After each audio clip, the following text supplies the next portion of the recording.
Jumpa kembali bersama saya Parindra Suta dalam acara Diampik Suta, dialog aspiratif mengupas postingan serta informasi kritis Semeton Suara Tabanan. Diampik Suta pada edisi kali ini akan membahas pembelajaran tatap muka di era pandemi serta refleksinya di tahun 2022 bersama narasumber dari SMP Negeri 2 Selemadeg Timur, Kabupaten Tabanan. Seperti apa refleksi pembelajaran tatap muka di tahun 2021? Kita ikuti setelah yang satu ini.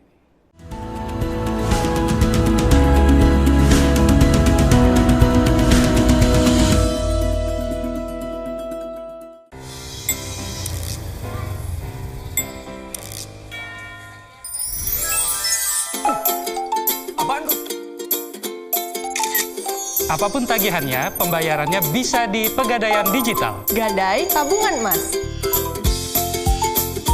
Segera download aplikasi Pegadaian Digital di smartphone Anda.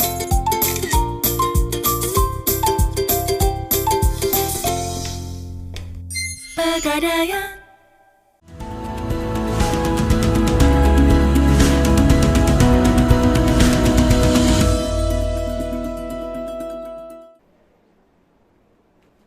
Ya, seperti janji saya di awal tadi, pada dialog aspiratif mengupas postingan serta informasi kritis Semeton Suta, Diampik Suta pada edisi kali ini kita akan membahas refleksi pembelajaran tatap muka tahun pembelajaran 2020-2021. Dan saya saat ini sudah ditemani oleh beberapa narasumber. Sebelum saya memperkenalkan, saya akan ke belakang kamera dulu.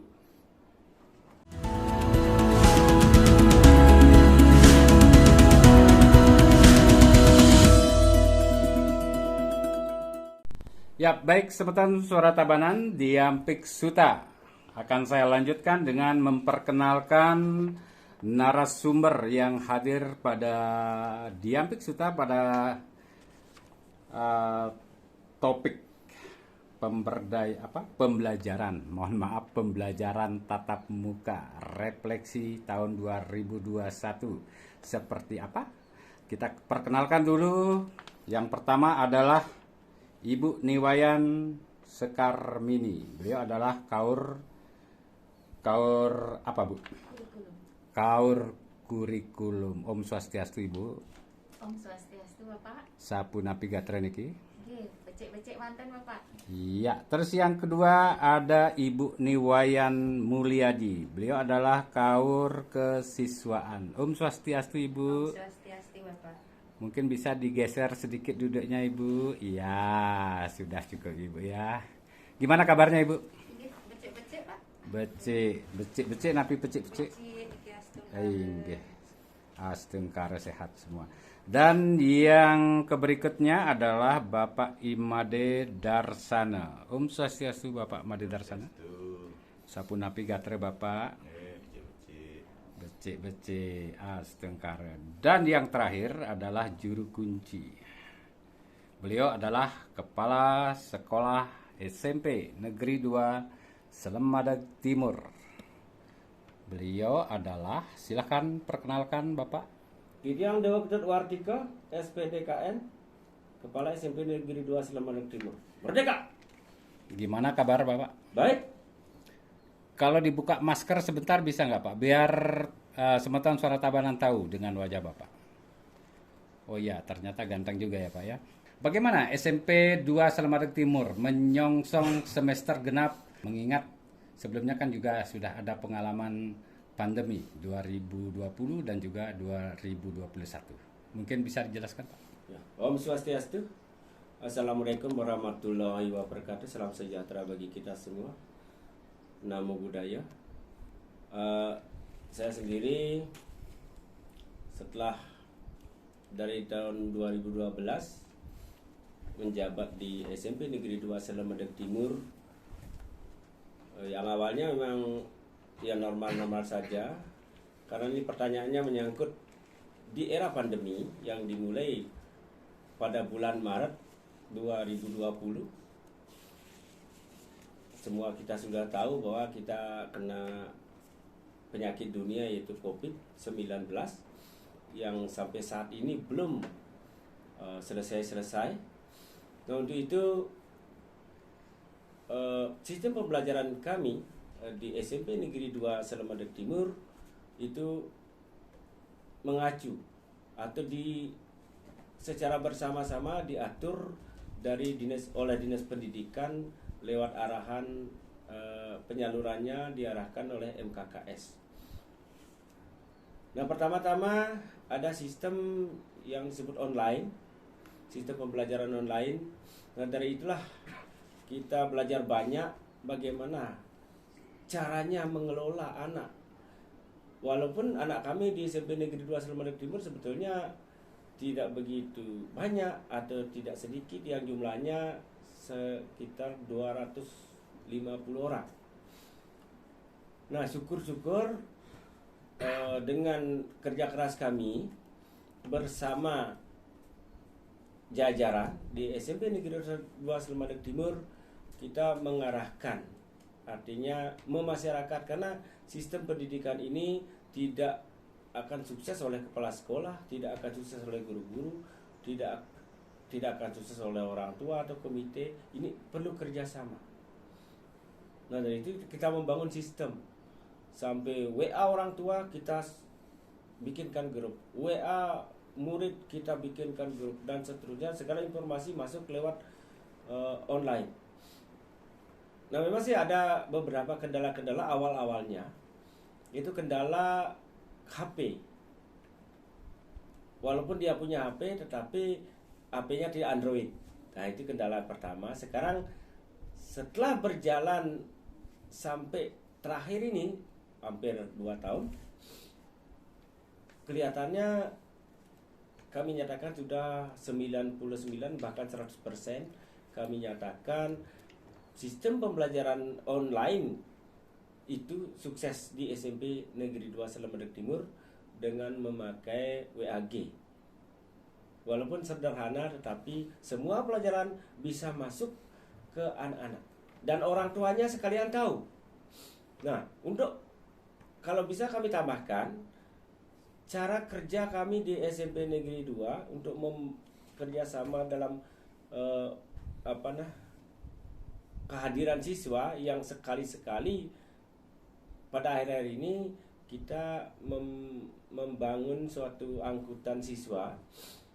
Itu sangat membantu bagi kami di dalam sistem pembelajaran yang ada di SMP Negeri 2. Iya, Bapak. Sebelum kita membahas lebih lanjut terkait dengan pengangkutan siswa dari rumah ke sekolah, begitu juga sebaliknya dari sekolah ke rumah ya, Bapak ya. Nah, ini tadi dari penjelasan Pak Dewa Ketutwartika ini cukup menarik, terutama di bidang kurikulum kesiswaan. Nah, saya akan beralih ke Bu Wayan Sekarmini. Nah, ini beliau sudah ada di hadapan kamera sekarang. Nah, Bu Wayan, tadi Pak Kepala Sekolah sudah banyak menjelaskan tentang pengelolaan manajemen pembelajaran, belajar mengajar itu, Bu ya. Terus ini yang menarik kami tanyakan, pengalaman apa yang didapat, karena pandemi ini kan memaksa kita untuk belajar secara mandiri dari rumah dan juga mungkin belajar secara daring melalui jaringan internet dengan menggunakan HP. Silakan Ibu. Ya, terima kasih waktunya. Mungkin dari saya sendiri mendapat beberapa banyak pengalaman, terutama pada saat kita mulai mengenal yang namanya COVID-19. Bagaimana kita mengajar siswa, apalagi kita sekolahnya ditutup, kita muridnya rumahnya berjauhan, sinyal juga kendala, sarana yang dimiliki siswa juga kendala. Kita juga dari guru-guru, terus terang dari saya sendiri, kemampuan IT-nya masih sangat kurang. Nah, di sana kita harus berpikir keras. Bagaimana caranya kita menyampaikan materi kepada siswa dan siswanya supaya juga bisa memahami yang kita akan sampaikan. Nah, di sanalah saya dan beberapa guru, juga guru serumpun maupun semua guru-guru dari segala usia. Nah, di sana kami berdiskusi, kita memilih metode apa yang harus kita lakukan. Nah, kami belajar IT-nya mulai dari hal yang sederhana, yaitu dengan WA group. Kita belajar mengirim materi kepada siswa, belajar membuka YouTube, belajar mencari materi di YouTube, ataupun kita mengirim tugas pun kepada siswa, itu kita juga baru belajar seperti itu. Iya, itu serba online dan serba mandiri ya Ibu ya. Mandiri. Sendiri, anak-anak sendiri di rumah, guru juga mengajarnya dari rumah atau tempat tinggal masing-masing. Itu di era pandemi yang levelnya masih sedang kuat-kuatnya Ibu ya. Iya. Iya. Terus kemudian dengan materi-materi yang tersampaikan, pengalaman apa yang Ibu dapatkan dari pembelajaran dengan sistem mandiri seperti itu Ibu? Ya, kita mengenal siswa itu kemampuannya beragam. Pengalaman yang kita dapat itu, kita tahu mana orang tua yang respon terhadap anaknya, dan terus mana siswa yang respon terhadap situasi pandemi seperti itu. Nah, makanya kita dari guru-guru berusaha juga memberikan pemahaman secara online kepada siswa. Berusahalah kalian untuk menyesuaikan di mana kalian berada, bagaimana situasi yang kalian hadapi. Nah, di sana kita memberikan pemahaman secara pemahaman karakter kepada siswa. Bagaimana kita menyikapi situasi pandemi COVID-19. Kita tidak boleh menyerah, walaupun keadaan kita dalam situasi terpuruk, kita masih tetap ingin memotivasi siswa seperti itu. Iya Ibu. Nah, sistem pendidikan kita ini kan diatur oleh pemerintah. Dalam hal ini Dinas Pendidikan seperti yang disampaikan Pak Dewa tadi, kemudian diteruskan melalui MKKS. Nah, kemudian dari pengalaman-pengalaman yang Ibu alami bersama siswa-siswi ketika belajar secara mandiri, terus kemudian kira-kira inovasi apa yang bisa ditarik untuk diterapkan kemudian di pembelajaran semester genap di tahun 2022 ini Bu? Ya, motivasinya kita dari guru dulu, kita memberikan siswanya itu motivasi secara karakter, secara mental dulu, spiritual, ya. Misalnya murid yang tidak bisa mengumpulkan tugas itu kita hubungi secara pribadi dulu. Kita lihat latar belakangnya, siswa itu apa yang menyebabkan dia tidak mengumpulkan tugas, di mana kendalanya. Nah, di sana setelah kita menemukan kendala yang dihadapi siswa, kita berdiskusi dengan staf guru, dengan guru BK juga, bagaimana kita menyelesaikan masalah yang dihadapi siswa seperti itu. Nah, salah satu contoh yang saya temui, siswa tidak mengumpulkan tugas, dia menyampaikan bahwa saya tidak punya pulsa Bu, sinyal di rumah saya tidak bagus, seperti itu. Orang tua saya juga tidak punya uang untuk membeli paket, seperti itu Pak. Nah, kita ketahui juga keadaan ekonomi di daerah pedesaan di sini, maklum di saat pandemi banyak yang kena dampak di sana Pak. Iya, baik Ibu. Sekarang, nah ini mengenai masalah pengawasan terhadap siswa. Tadi Ibu Wayan Sekarem ini kan sempat menyinggung bahwa banyak permasalahan sebenarnya terjadi dengan dampak dari pemaksaan belajar secara mandiri akibat pandemi COVID-19. Nah, sekarang saya beralih ke Ibu Wayan Mulyadi. Nah, terkait pengawasan siswa dengan adanya dampak-dampak yang ditimbulkan seperti mungkin satunya bagaimana mensukseskan proses belajar mengajar karena pengaruh mungkin HP nggak punya, pulsa nggak ada, uang untuk beli pulsa nggak ada karena situasi memang sangat sulit. Langkah apa yang dilakukan oleh bidang kesiswaan di dalam mengantisipasi hal ini, Ibu? Terima kasih. Baik.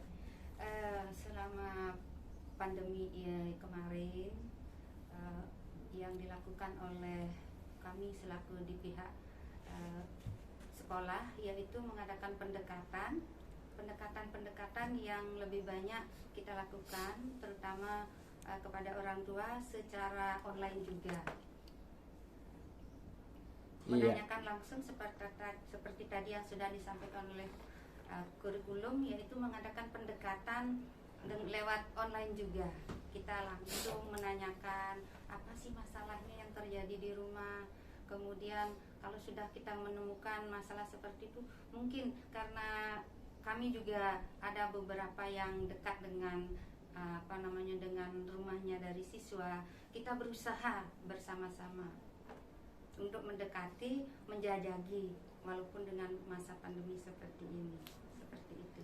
Iya, baik Ibu Niwayan Mulyadi, Kaur Kesiswaan. Nah, kemudian terkait kesulitan-kesulitan yang dialami oleh kesiswaan, terutama di bidang pendanaan dan seterusnya, karena mungkin di sini kan perlu pembiayaan untuk pembeli pulsa atau mungkin pengadaan HP dan seterusnya. Terus langkah sekolah di dalam mengantisipasi ini, terutama di dalam pemberdayaan dana BOS seperti apa ini Pak Made? Pak Made Darsana. Begini Pak, untuk pendanaan pembelian pulsa memang dari BOS memang sudah dianggarkan tahun 2020 sudah dicairkan. Terus untuk anggaran tahun 2021 memang sudah kami anggarkan karena dananya sudah ada dari pusat, maka di BOS kami tidak mencairkannya karena sudah ada dananya dari dana pusat dari pemerintah untuk berikan pulsa pada anak-anak. Iya, kalau boleh tahu anggaran untuk pembelian pulsa itu berapa per siswa atau gimana itu pengaturannya Bapak? 30.000 dulu waktu tahun 2020 untuk dari bantuan dana BOS. 30.000 per bulan per siswa ya Bapak ya. Untuk tahun 2021 ini langsung dikasih dari pemerintah. Iya, baik. Bapak Made siapa tadi Bapak? Darsana. Pak Made Darsana. Baik, saya akan kembali ke Bapak Kepala Sekolah, Bapak Dewa Ketut Wartike. Nah, menanggapi dari yang disampaikan oleh guru-guru Bapak, seperti apa Pak? Ya, Tanggapan terima kasih. Itu penjelasannya yang diceritakan sebetulnya di awal pandemi. Di awal pandemi, biar tidak melebar. Apa yang disampaikan tadi oleh kurikulum, kesiswaan dan BOS, penjelasannya awal pandemi. Namun setelah pandemi lewat, kira-kira 1 semester, terus langsung dianggarkan oleh pemerintah. Makanya OPS mencatat semua nomor HP kita semua, termasuk pendidik dan siswa, untuk dikasih bantuan lewat pulsa oleh pemerintah. Makanya kalau seandainya ini ceritanya, mohon maaf ya, saya klarifikasi, ceritanya di awal pandemi yang tadi. Kalau sekarang sudah oke. Terima kasih kepada pemerintah, terutama Pak Mas Menteri sudah mengasih keleluasaan untuk masalah dana BOS untuk pengelolaan kami di bawah. Saya ucapkan terima kasih. Itu sangat mendukung kesuksesan kami dalam melakukan pembelajaran di sekolah. Nah, yang sudah oke itu apa ya Pak? Mungkin bisa dijelaskan secara rinci. Yang oke-nya itu adalah Mas Menteri sudah memberikan keleluasan, artinya memberikan bantuan pulsa terhadap anak-anak, tetapi pulsanya saja. Tapi saya menyatakan oke, pulsanya saja, HP-nya belum. Nah, tapi nyatakan oke. Yang kedua, Mas Menteri memberikan keleluasaan untuk mengelola dana BOS walaupun sifatnya tetap di bawah pengawasan yang sudah barang tentu harus bertanggung jawab. Nah, dengan perjalanan tadi, kendala-kendala di awal dari pandemi itu online yang dilakukan ada kesulitan dalam pengumpulan tugas. Nah, setelah dikasih pulsa oleh Mas Menteri, kita sudah mulai agak ada perbaikan-perbaikan. Kami tidak kalah kreatif juga, karena kami dekat dengan masyarakat, otomatis tidak bisa hubungi lewat online, kami datang. Terus terang saya datang langsung ke masyarakat, bagaimana keadaan anak bapak dan seterusnya, sampai kami membentuk WA group dalam perwakilan Banjar. ini ada salah satunya mungkin yang kami lakukan, perwakilan Banjar. Kita kasih tugas sekarang, terus tugas itu dibuat sedalam waktu 3 hari. Perwakilan Banjar mengambil di temannya. Kenapa demikian? Ini untuk menghindari kerumunan. Kita perwakilan datang 1 orang ke sini, membawa ke sekolah. Datang, tugas-tugas itu dibawa ke sekolah oleh perwakilan, sehingga jaga jarak tetap ada, prokes yang ketat. Kami tidak inginkan, kalau memang anak-anak sih pengennya begitu, dia datang rame-rame, senang. Tapi saya tidak boleh, karena kebetulan juga saya tahu sendiri, saya bertugas di Palang Merahan, saya tidak ingin anak-anak saya terjangkit karena kerumunan. Demikian, nanti biar ada klarifikasi cerita teman saya tadi, Bapak Ibu, adalah cerita tidak ada pulsa itu di awal pandemi. Di awal pandemi. Tetapi sehingga pemerintah juga baru belajar, kita baru belajar juga. Nah, setelah pemerintah tahu, ini semestinya kewajiban mereka yang harus dilakukan kepada kami, dia ngasih pulsa, kita memakai pulsa itu dengan baik, dan kita berjalan, saya anggap sekarang 99% sudah sukses pembelajaran di SMP Negeri 2 Sleman Timur. Termasuk saya tambahkan, karena waktu barangkali vaksinnya juga kita cek, kita kerjasama dengan puskesmas sampai detail demikian. Sekarang 100% laporan seminggu yang lalu 100% anak-anak kami SMP Negeri 2 Sleman Timur sudah divaksin. Sekalian kami melaporkan, karena itu menjadi kendala. Kenapa saya katakan vaksin? Karena ini ada hubungannya dengan sistem pembelajaran 2022. Kalau anak kami tidak divaksin, guru-guru kami juga tidak divaksin, kami tidak mungkin akan melakukan itu. Iya, ngomongin masalah vaksin, ini berkaitan dengan anak didik Bapak. Apakah lagi berapa persen yang belum tervaksin, atau mungkin sudah semua? Sudah semua. Sudah semua. Nah, ini koordinasi yang dilakukan tadi sempat Bapak sampaikan bahwa Bapak juga menerapkan koordinasi sistem Banjar. Ya. Nah, pertanyaan saya, untuk PTM pembelajaran tahun pembelajaran ya, tahun pembelajaran 2022 atau 2021-2022, nanti rencana seperti apa, Bapak? Rencananya kita tetap, karena kalau secara intern kami di SMP Negeri 2 di wilayah, kalau dicek dari sistem kesehatan adalah kita level 1. Level 1 di tidak. SMP 2 Sleman Timur. Ya. Level 1 ya Bapak. Untuk di wilayah Kabupaten Tabanan level 3, makanya kami mengikuti sistem PTM itu dengan menggabungkan level COVID itu adalah level 3. Nah, kalau sistem level 3, kita belajar memakai shift di ruang 50% anak, jamnya juga berapa jam? Maksimal 4 jam. Maksimal 4 jam dalam satu hari. Nah, karena sudah level 3, diatur sedemikian rupa 50% anak, 2 shift, kita karena mempunyai cuma 240 anak, 40 siswa dari kelas-kelas yang kita sudah bagi sesuai dengan kebutuhan yang mengikuti prokes, sehingga jamnya 4 jam.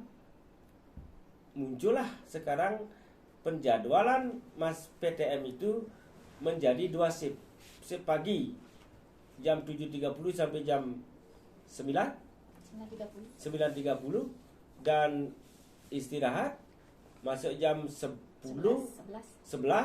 langsung jam 1 kita pulang. Itu pengaturan PTM di tahun pembelajaran 2021-2022 ya Bapak ya?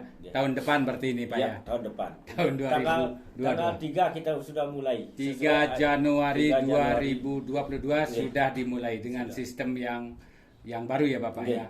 Nah, kemudian kalau kita boleh mengambil hikmah dari sistem pembelajaran yang dipaksa dalam tanda kutip kita untuk belajar mandiri.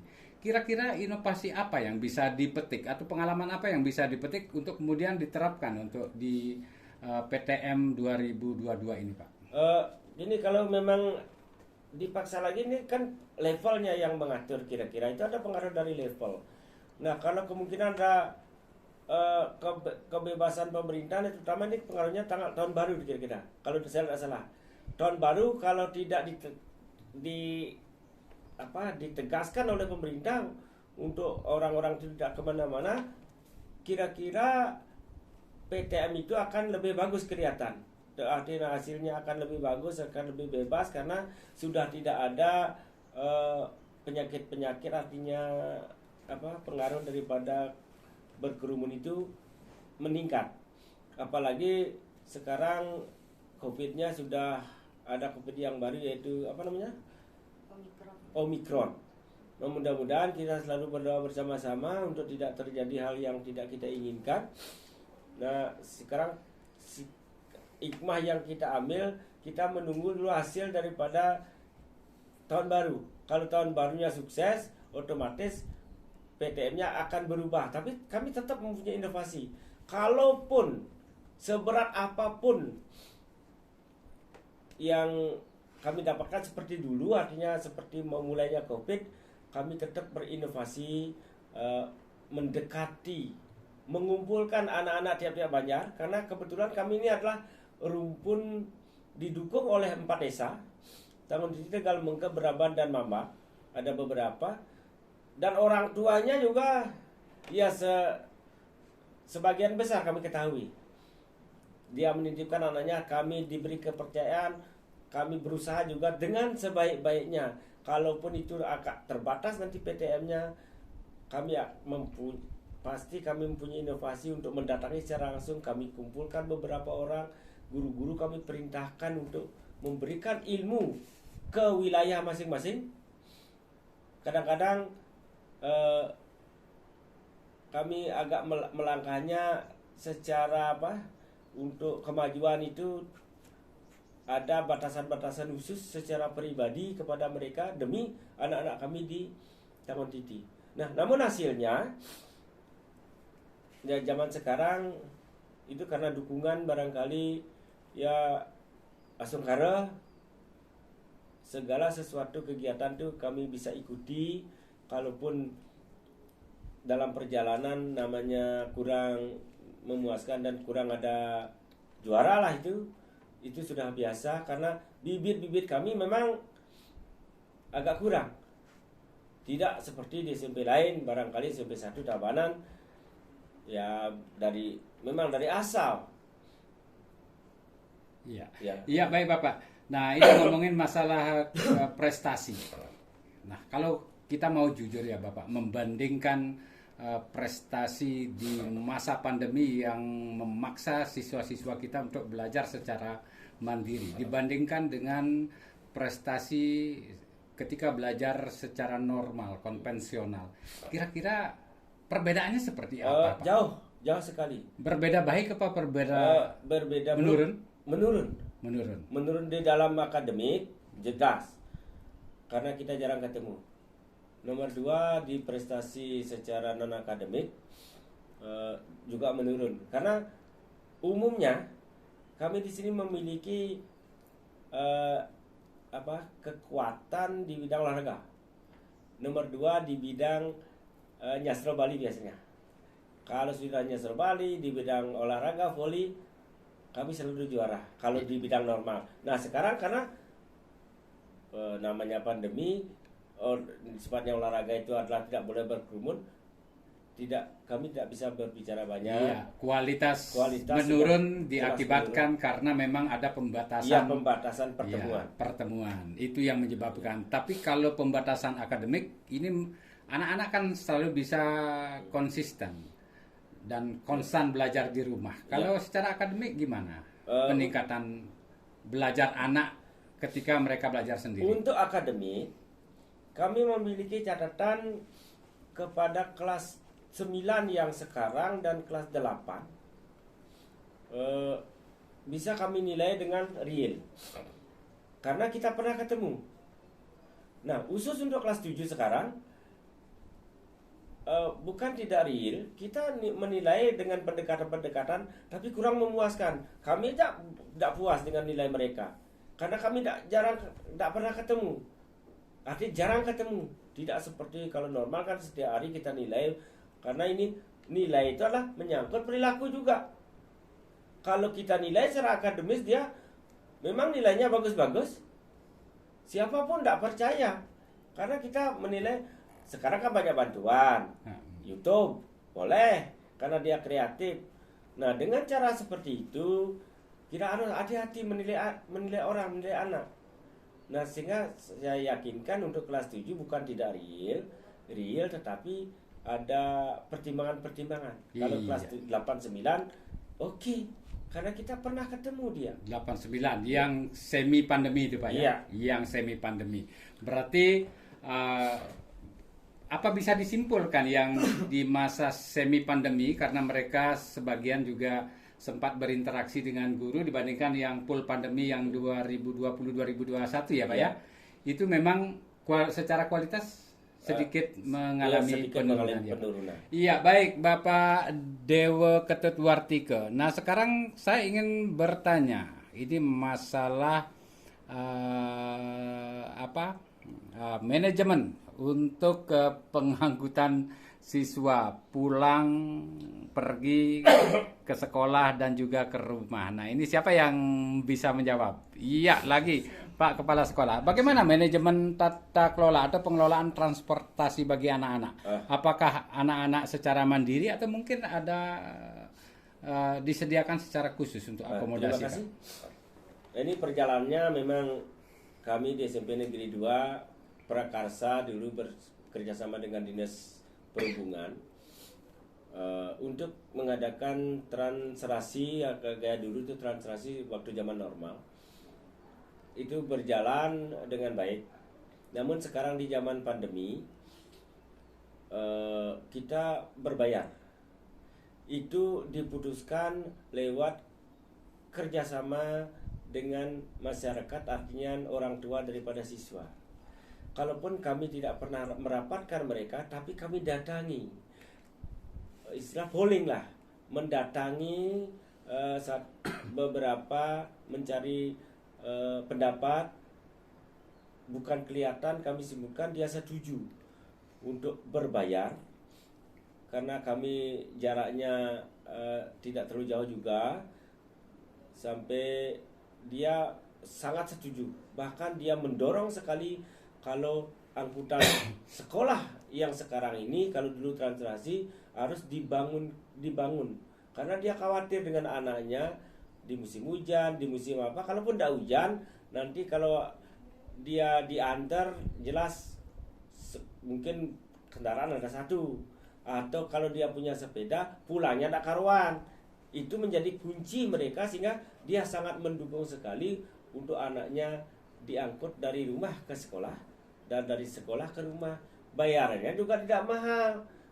Kalau dari Krecung jarak terjauh itu 5.000 itu sekali jalan.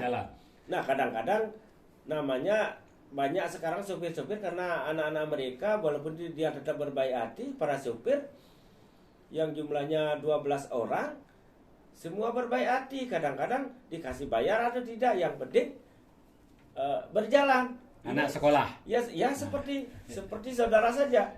Boleh ditanya nanti kepada supir translasi, supir angkutan, bayar berapa Maya, kalau bayar oke, kalau tidak itu kebijakan. Saya dukung itu. Iya Bapak, ini pendukung utama dari SMP Negeri 2 Selemadeg Timur ini kan, kalau tidak salah ada 4 desa, Tangutiti, Beraban, Tegal Mengkep, dan juga Mambang. Nah, ini ada berapa armada yang disiapkan untuk kemudian mengakomodir anak-anak agar bisa ke sekolah secara selamat dan juga tepat waktu, tentunya juga dengan menerapkan prokes itu, Pak? Iya, 12 angkutan. 12 angkutan. Dia kadang-kadang, bukan kadang-kadang, dia selalu mengisi kendaraannya dengan yang sesuai dengan keadaan. Dengan menerapkan, saya sudah sarankan tolong kasih hand sanitizer kalau cuci tangan sudah kami di sekolah menyiapkan, dari rumah juga tidak boleh bawa makanan. Terus kalau kelebihan muat nanti diangkut 2 kali. Demikian yang sudah saya tekankan kepada para mudi, akhirnya itulah yang dilakukan. Iya, baik Bapak Kepala Sekolah SMP Negeri 2 Selemadeg Timur, Bapak Dewo Ketut Wartike. Nah, ini mungkin diskusi kita sudah panjang. Mungkin Bapak Made ada yang ingin disampaikan, Pak, sebagai closing statement. Silahkan Bapak. Apa ya? Apa yang ingin Bapak sampaikan? Apa masih berpikir? Masih berpikir. Masih berpikir. Saya oper ke Ibu bagian kesiswaan. Mungkin ada pesan khusus yang ingin Ibu sampaikan kepada anak-anak kita di rumah, Ibu. Baik, kalau pesan memesan kepada anak untuk lebih siap untuk menyambut era baru di era pandemi 2022 ini. Nah, saya juga selaku pribadi berharap mudah-mudahan apa yang tadi sudah disampaikan oleh Bapak Kepala Sekolah level 1 itu bisa bertahan sehingga pembelajaran tatap muka ini bisa berjalan dengan normal. Karena saya selaku guru dan bahkan semua mungkin di pihak pendidik lebih senang kalau pembelajaran itu berjalan dengan tatap muka. Karena kita bisa menilai real kepada siswa dan bisa memberikan pendidikan atau pendekatan karakter kepada siswa lebih maksimal. Itu saja. Terima kasih. Iya, baik Ibu Niwayan Mulyadi, Kaur Kesiswaan SMP Negeri 2 Selemadeg Timur. Sekarang saya ke Ibu Niwayan Sekarmini, Kepala Urusan Kurikulum. Mungkin sebagai penutup, apa yang ingin Ibu sampaikan, Ibu? Ya, dari saya tidak begitu banyak yang saya ingin sampaikan. Semoga dengan adanya PTM terbatas level 3 kita di tahun ajaran baru 2021-2022 di semester 2 ini tetap kita akan semangat belajar menghadapi situasi apapun yang terjadi, entah nanti PTM-nya terbatas atau kita akan kembali lagi kepada PJJ. Ya, tetap semangat belajar seperti itu.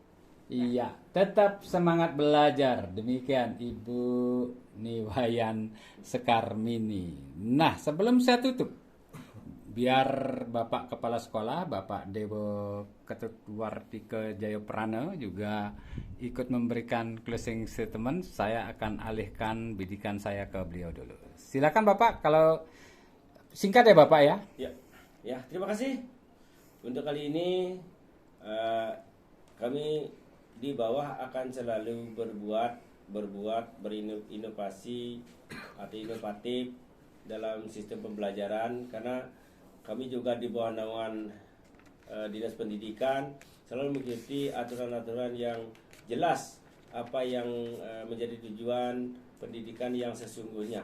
Apalagi sekarang yang namanya Merdeka Belajar, tetap kami ikuti prosesnya.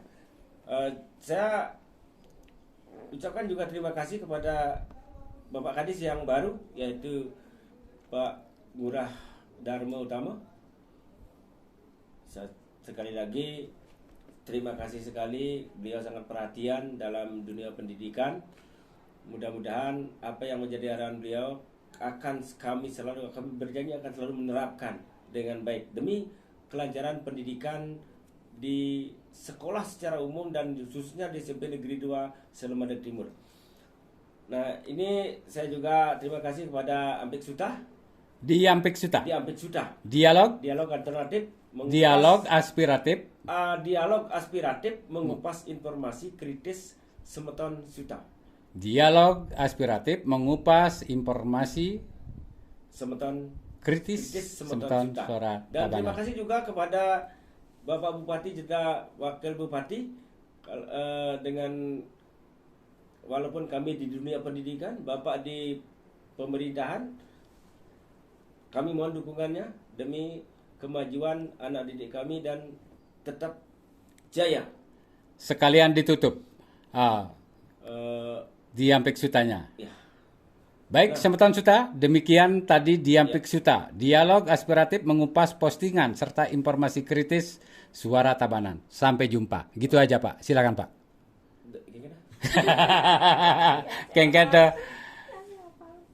Baik, Semeton Suara Tabanan, demikian tadi Diampik Suta, dialog aspiratif mengupas postingan serta informasi kritis Semeton Suara Tabanan. Ini kita masukkan Pak, tidak diedit. Silakan ditutup. Demikian tadi, modalnya. Ya, Demikian tadi Diampik Suta, dialog alternatif aspiratif. Tulisan wakil. Nah, demikian tadi dialog aspiratif. Demikian Silakan. tadi dialog aspiratif. Diampik Ya, Suta. baik Semeton Suara Tabanan, demikian tadi dialog. Silakan Bapak, dialog aspiratif mengupas postingan serta informasi kritis Semeton Suara Tabanan. Saya Parindra Suta dan juga Bapak Kepala Sekolah Dewa Ketut Wartike mengucapkan terima kasih atas perhatiannya. Sampai jumpa. Silakan ditutup Pak. Terima kasih. Kami tutup Dengan dialog Pratama kali Santi. dengan bersama Diampik Suta dengan menutup dengan Pratama Santi. Om Santi Santi Santi Om. Merdeka. Merdeka. Iya, pakainya hijau.